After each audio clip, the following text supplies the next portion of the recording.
welcome back. If you're a returning viewer, thank you so much for bothering to look at the second video. And if you've clicked on my channel for the first time, welcome. Today is, as the topic said, week one, video one. We'll do a deep dive into the analysis and figure out what worked, what did not work, what can we do to improve. I'll also look at two strategies that I'm trying to employ in this video. And then towards the end, we will talk about how those two strategies can be combined with coaching principle towards working towards your personal brand. So let's get started. So let's first start with the analytics, because it's always good to have a roast and get comfortable. The video did fantastically well. I had a total of 98 views, out of which what there's really we didn't even reach 100, guys, but a total of 98 views. There was some 5% retention rate towards the 1745 point, which is the total length of the video. The average watch duration was actually around 2 minutes 14 seconds. We did not do very well on engagement, clearly. And out of all the 96 views, I think pretty much all of them came in the last 3 to 4 days. I mean, the first 2 days were just quiet. The interesting thing, though, that happened was the fact that I had taken the video and shared it on other platforms, especially LinkedIn, which is where I thought, the kind of people that I want to reach out to exist, and that helped. And the other bit that I did was that I took it to WhatsApp channels, where the communities were there, which were interested in the content that I might be creating, and that definitely helps. So about 41 or 42% actually came from the external channels, and the rest was boosted by YouTube. In fact, the boost within YouTube also happened after this interaction had started. So only when I gave the algo some meat in terms of what are the kind of people that I wanted it to look at, it actually really helped in actually getting this off the ground. Otherwise, we would be sitting here at the end of week one and talking about, I don't know, 5 views out of its own. And the channel in total got about 130, 134 views. So the other two episodes that already existed, which had really bad quality, even they got some views, and a couple of them got likes. I got a grand total of about 8 subscriptions, mostly friends and family. And I got I think a couple of comments which were organic, so that was fantastic. It was good to have some engagement going there, but really it is just the first step. There is so much more to be done. We're just about getting started. One of the key things that I noticed in the engagement was the fact that I got most engagement when I was talking about my personal story and I was giving actual practical information that could be of use to someone. In fact, if you look at the one soul comment on the video, the gentleman actually talks about the fact that he could relate to the fact that he wanted to create his own personal brand on YouTube towards music. So like I was saying in the first video, really the content or the aim with which you want to create a personal brand, and whatever field you want to create a personal brand, that becomes irrelevant when it comes to the process. So if all of us take our goals and follow the same process, I would like to hypothesize at this point in time that the process would kind of hopefully yield similar results. And the trick, of course, is to just look back at every step, regroup, figure out what did not work, and definitely try and add a couple of more things. And some of the things that I wanted to talk about, which I added, were the fact that I realized the lighting was really crappy in the first one. So there was, other than the fact that it looked really dark, the biggest problem was that when I took it out in terms of the video, I had to spend some time editing it, figuring out the right structure, going through multiple softwares to figure out which one would work best. Now, yeah, it can be done, and that was my idea in the beginning, that I shouldn't limit myself in terms of how I record or what I record. I should just go ahead and do that, and then I can go ahead and fix it in editing. But One key learning definitely has been that let's try and limit the edit as much as possible, only for the fact that it drags it out, and then once you sit down and start editing, there are so many things that you can find wrong with it. And it really, with the first 10 or 20 videos I would go about to say, my intention is not to make it um, picture perfect, because really there is no way to make it picture perfect, but just to keep going, just to show myself a little bit of consistency and make sure that I actually post every week on every Sunday. Hopefully we can turn this into a 2 week thing and actually split the analytics and the coaching conversations separately. But for now, my aim is to do one video a week and see how I can slowly make improvements to increase traction. The other key thing that stood out to me was the fact that I was trying to put data and images as a picture, as an overlay, on my talking heads video, which yeah, seems like a good idea. You don't lose the contact with the person, but really what it does is that a lot of it wasn't legible. It didn't really make sense in terms of what I was trying to say. So this time I'm trying to do a lot of overlays. I'm trying to weave in the story a little bit more and give more detailed information so that it's easier to grasp than just simply a little 5-second clip here. And last but certainly not the least, is the very, very, very, very, very critical thumbnail. Now, I was trying to be a little bit more stylistic with it, I'll be honest. I didn't like the really big loud words sitting on a thumbnail when I looked at other YouTube videos, but I later realized the benefit of it, because when you're looking at it on the phone, and you can see right here, like when you're looking at it on the phone, the big problem is that half of the caption is actually a more critical part of the caption is actually hidden behind the time bar, so you can't really even see it. And because I chose a font that looked great on when I was creating it, it's actually not very legible when it comes to looking at something which is a mobile screen, which is half the population, or rather 60% of the population that came to actually see the video came through phone. So I will have to think of the phone when creating the thumbnails, which is why, broader font this time, looking at how can it be more catchy. And which brings me to the second part of the problem with the thumbnail, which is that the title in itself has to be something that becomes catchy. Now, a thing that I have tried this time, let's see how it actually works, is that I said, okay, so if we have to make it catchy and we have to think about what's trending on YouTube, I'm not going to go ahead and make videos about games or videos about music, because honestly, it's not something that will keep my interest long enough for me to pursue this over 20, 30, 40 videos. I would lose interest, I would lose the motivation to do it. So I want to stay in my niche, but I still want to use the information that Google Trends or YouTube can give me, and hopefully make this better. So what I did was, I went to Google and I said, what is the most searched term on Google in 2024? And believe it or not, it's actually YouTube. So if YouTube is the most searched term on Google, what is the most searched term on YouTube? And the answer that came back was BTS. Now, it might be the K-pop group. Yes, I know I have taken some liberties while doing this, but essentially what I did was I used that as behind the scenes, and it really works, because that's what the video is about, right? It's about behind the scenes. It's about how what was the thought process that was going on, what are the steps that are taken earlier, what are the steps that are taken now, and how they kind of work together.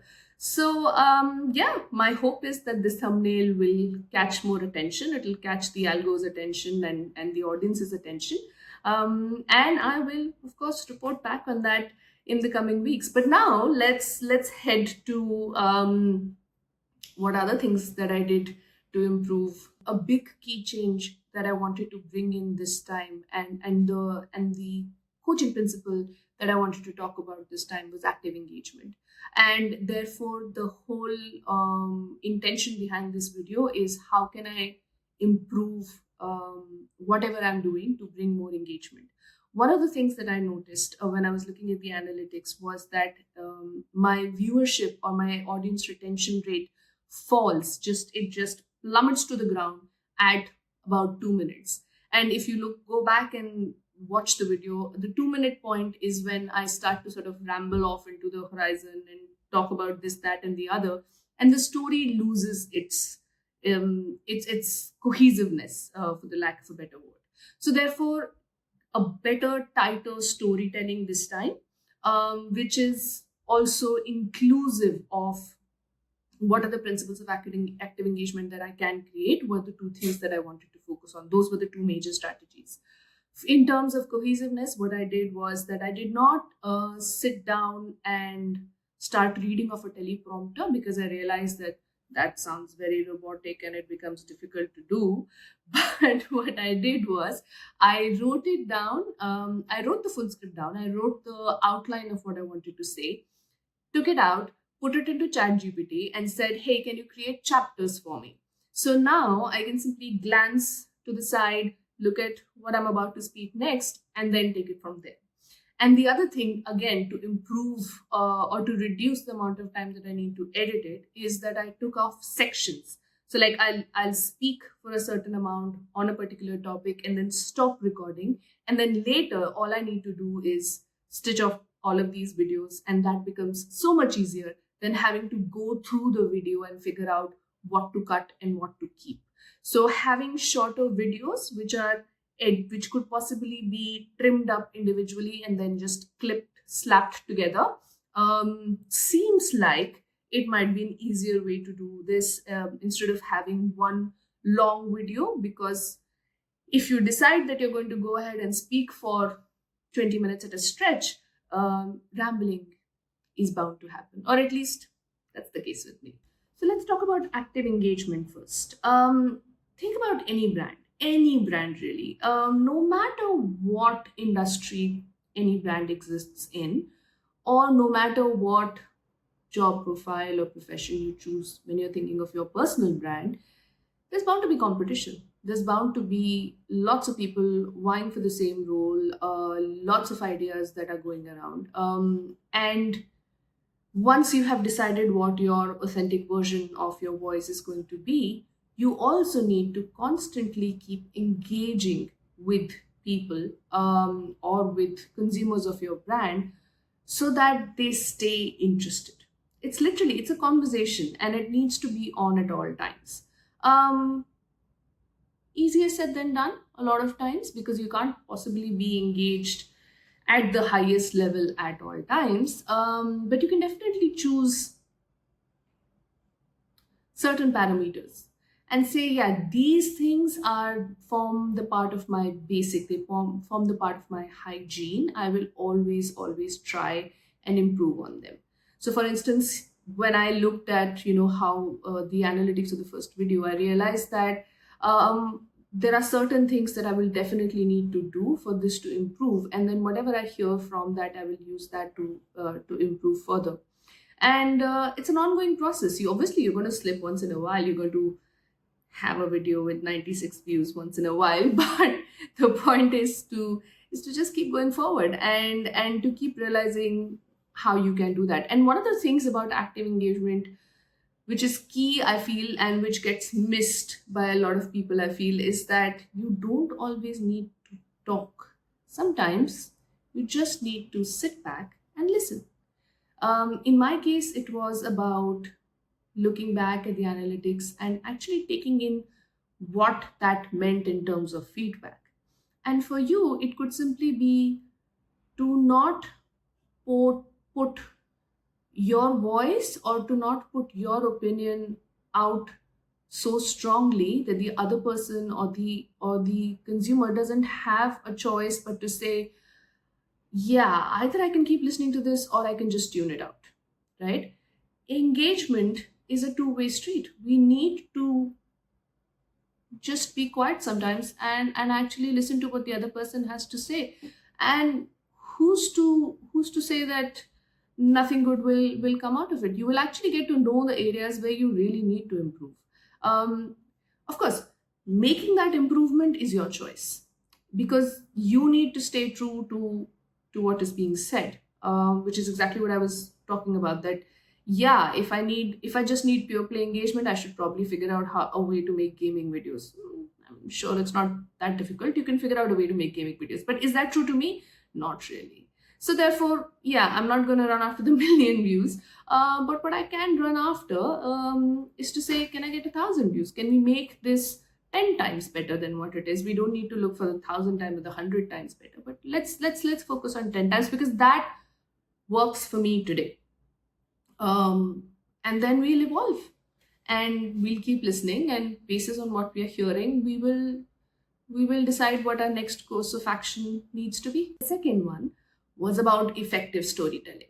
As I was talking about my content last week, there was a lot of going off topic, not really having the structure in my head, and there was not any hook for anybody to keep watching beyond a point. So what I did in this one is that I tried to follow the classic three-part format, which is key to storytelling, in which sense that you start with a question or you start with a problem, in which in this case I was talking about what I need to do, or what happened.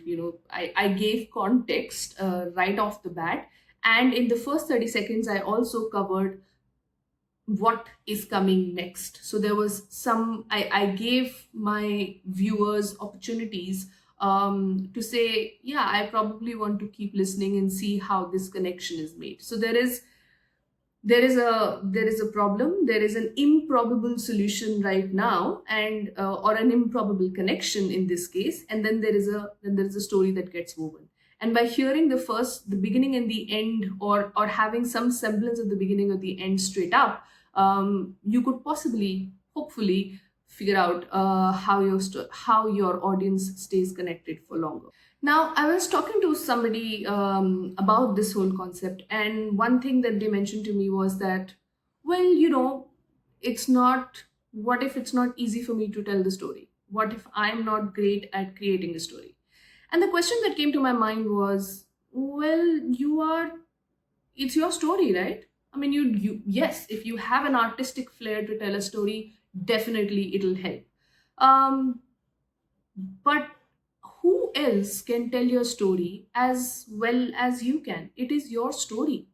And you know what? You are the only person who knows all aspects of it. Now, you might feel that there are certain aspects that are not worthy of being highlighted.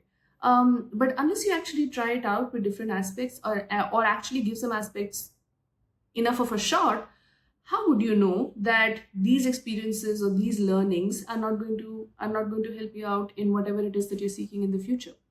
Now, I have a not a storied or not a very big brand. Like, I don't want to sit here and talk about how Apple is a great brand. I mean, of course, it's a great brand. And it's a great story also. But let's look at something which possibly came out of the blue. Think about Harry Potter. Uh, Harry Potter, when it came out in '97, almost 30 years ago, it disrupted the reading culture of the time. It revitalized this whole genre of kids books, or books for young readers, and it made reading cool again. It also made J.K. Rowling the richest woman, richest author ever. I think she's now a billionaire. But a key part of that story was the fact that J.K. Rowling came from very humble beginnings. She wrote she wrote this series of books in trams, while going to work, sitting in a cafe. She took apart all that an established author should be, in the time that she came out. So when she came out, there was a certain aura that everybody had about established authors or learned authors. But she was this unassuming person who came from a completely unexpected background and just rocked the world, right? And that is part of the Harry Potter folklore. I know it sounds so many years ago, it is so many years ago, 30 years ago, but it is a huge part of the folklore for the folks. Like someone like me, I was 10 the time the first book came out. It became a part of the folklore, right? So You were waiting for the movies to come. You wanted to see your favorite characters come into life. And then it has obviously spawned such a big franchise. You never know which part of your story actually takes off.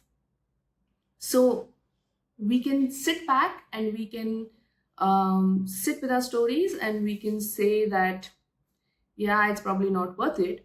Or we can just give it a shot. We can just go tell our story in the way that we are comfortable with and in the way that works best for the target audience, and see what happens. So that's all that I had for you in this particular video. I can't wait to share what happens to the analytics once this video gets out, and I will catch you next week. If you're still around and if you found this helpful, please do share it with someone who you think it might help. And have you still not subscribed? Really? Are we doing this? Please subscribe. Come on. See you.